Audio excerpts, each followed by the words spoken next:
ഞാൻ പല പ്രാവശ്യം ഡയറ്റ് ചെയ്തിട്ടുണ്ടെങ്കിലും ഇപ്രാവശ്യത്തെ ഡയറ്റിന്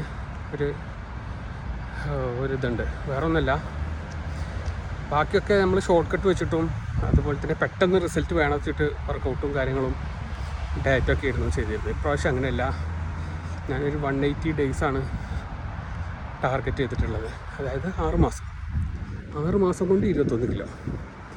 അതെന്തായാലും നടക്കും എന്നുള്ളതാണ് പ്രതീക്ഷ. അപ്പോൾ അതുകൊണ്ട് തന്നെ നമ്മുടെ പ്രോസസ്സ് സ്ലോ ആവും. എന്നാലാണ് അതിനൊരു എന്താ പറയുക, കോൺസ്റ്റൻ്റ് ആയിട്ടുള്ള റിസൾട്ട് ഉണ്ടാവുള്ളൂ. അല്ലെങ്കിൽ കോൺസ്റ്റൻ്റ് ആയിട്ട് ആ വെയിറ്റ് നമുക്ക് മെയിൻറ്റെയിൻ ചെയ്യാൻ പറ്റുള്ളൂ. പെട്ടെന്ന് കുറച്ച് ആകുമ്പോൾ എന്താ വെച്ചാൽ അത് വീണ്ടും കൂടാനുള്ള സാധ്യത വളരെ കൂടുതലാണ്. ഞാൻ അങ്ങനത്തെ ഡയറ്റ് ആയിരുന്നു എടുത്തിരുന്നത്. കീറ്റോ ഡയറ്റ് ആയിരുന്നു ഞാൻ ഇതിന് മുമ്പ് എടുത്തിരുന്നത്. അപ്പോൾ അതിൻ്റെ പ്രശ്നം എന്ന് വെച്ചാൽ നമുക്കൊരു 2 മാസം കൊണ്ടൊക്കെ നമുക്ക് 2-3 മാസം കൊണ്ടൊക്കെ നമുക്ക് മാക്സിമം വെയിറ്റ് റെഡ്യൂസ് ചെയ്യാൻ പറ്റും. പക്ഷെ അതേപോലെ കണ്ട് കയറും ചെയ്യും. അപ്പോൾ ഇപ്രാവശ്യം അതല്ല.